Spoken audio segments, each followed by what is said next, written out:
Assalamualaikum warahmatullahi wabarakatuh. Ada banyak sekali pemberitaan terkait dengan bencana yang kita dengar akhir-akhir ini, teman-teman. Bencana banjir, gempa bumi, puting beliung, tanah longsor, tsunami, dan lainnya.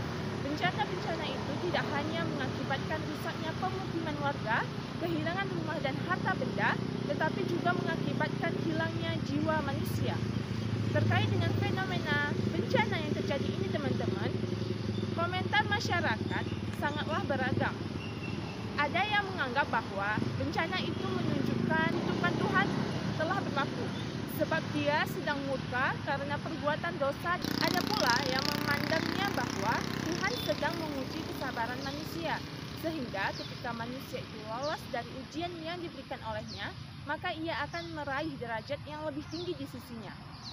Sebagian yang lain berkata bahwa bencana itu terjadi karena Tuhan sedang menegur manusia, sebab terlalu jauh dari jalan kebenaran agar ia kembali ke jalan yang lurus.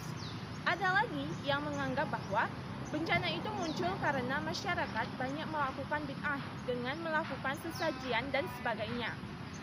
Bahkan ada pula yang menganggap bahwa terjadinya bencana tersebut erat kaitannya dengan pihak pemerintah yang dinilai tidak mampu menuntaskan kasus-kasus besar yang melanda negeri ini, Indonesia.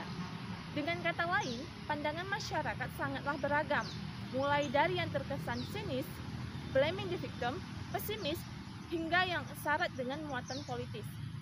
Mengatasi persoalan bencana itu, teman-teman, sesungguhnya dapat dilakukan dengan berbagai pendekatan, tidak hanya melalui pendekatan ekonomi, politik, atau psikologi saja, tetapi juga dapat dilakukan dengan melakukan pendekatan teologis. Pendekatan teologis atau agama dilakukan disebabkan karena Al-Quran yang diyakini sebagai sumber nilai tertinggi bagi umat Islam mampu menjadi sumber inspirasi dalam mencari solusi atas berbagai persoalan kehidupan, termasuk persoalan bencana yang terjadi.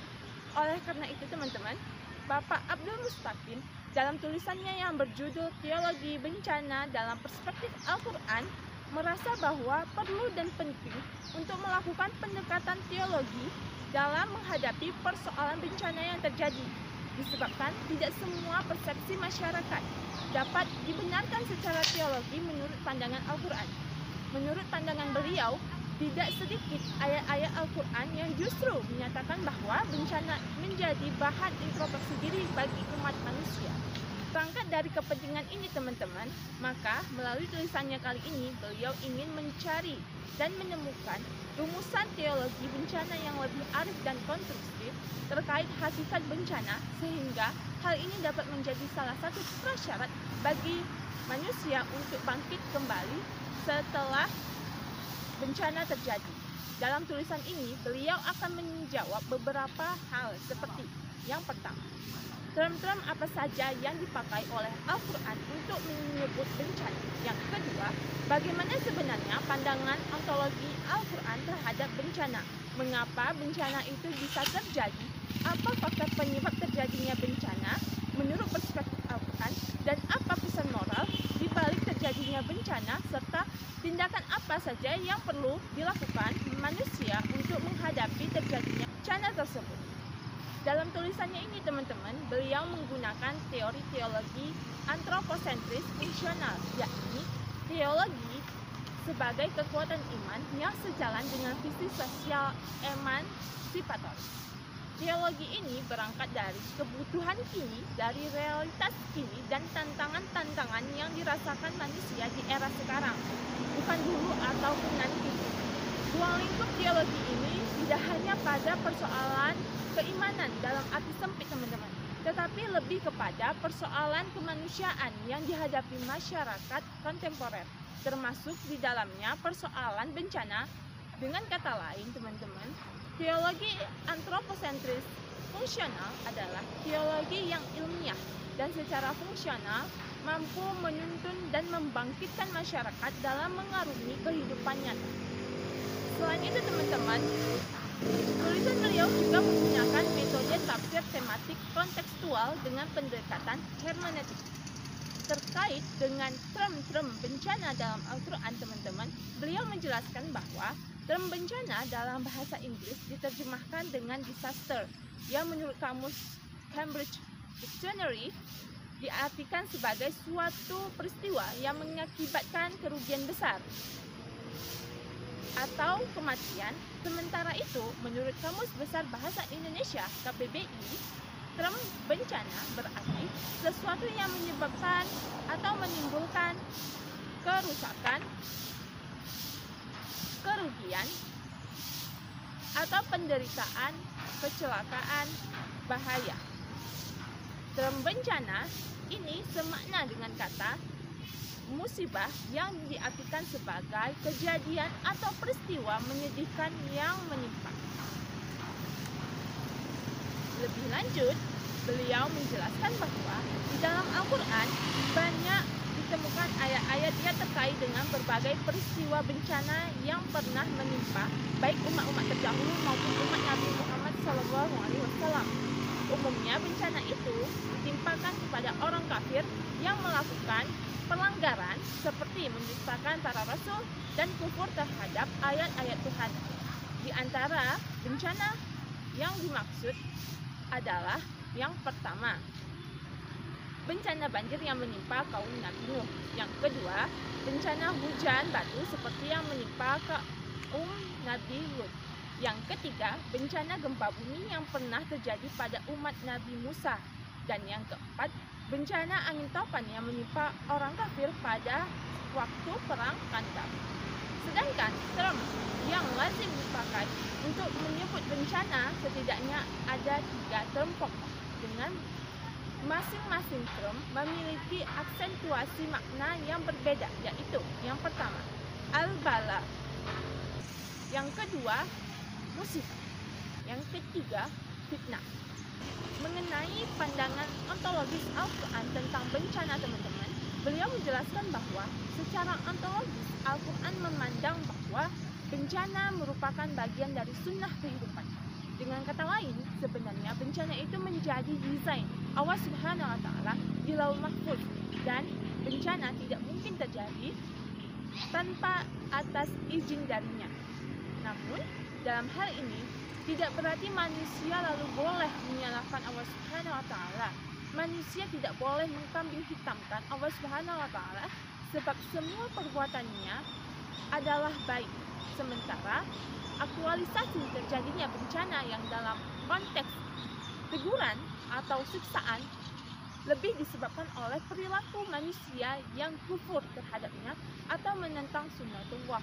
Oleh karena itu, manusia perlu berbenah diri dan introspeksi diri serta kembali ke jalan Tuhan agar bencana dalam konteks petaka alam dapat dihindarkan seminimal mungkin.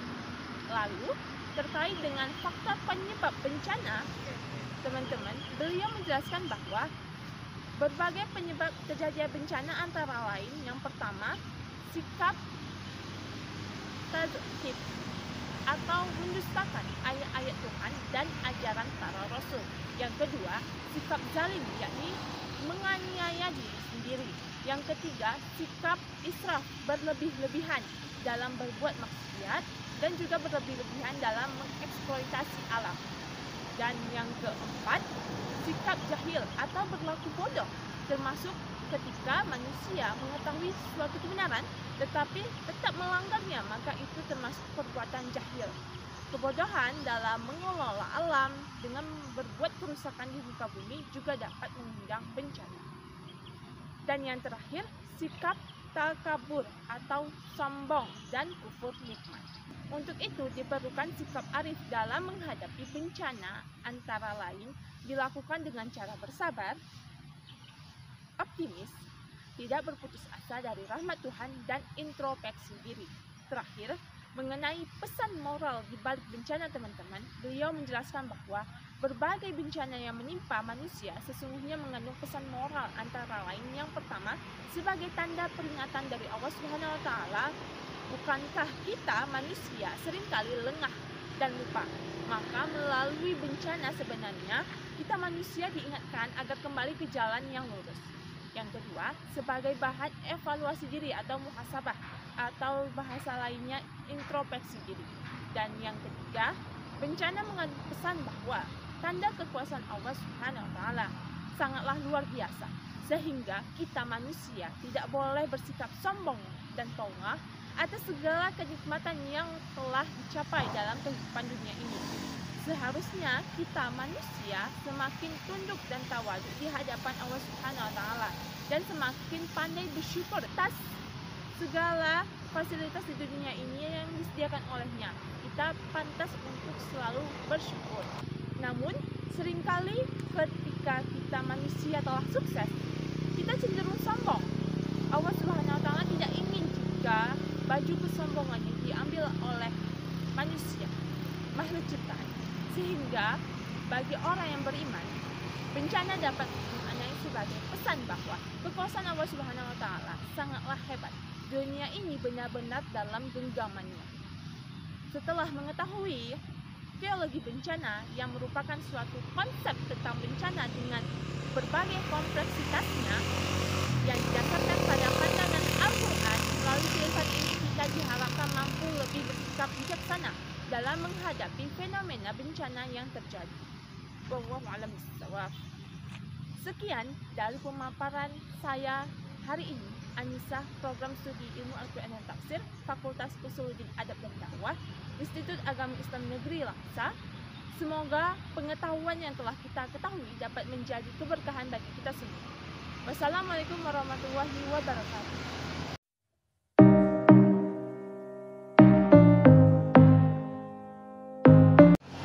Dan jangan lupa untuk selalu memenuhi protokol kesehatan agar melindungi diri kita dari penularan virus corona yang lebih serius. Salah satunya dengan menggunakan masker Anda saat Anda bepergian dan beraktivitas di luar rumah.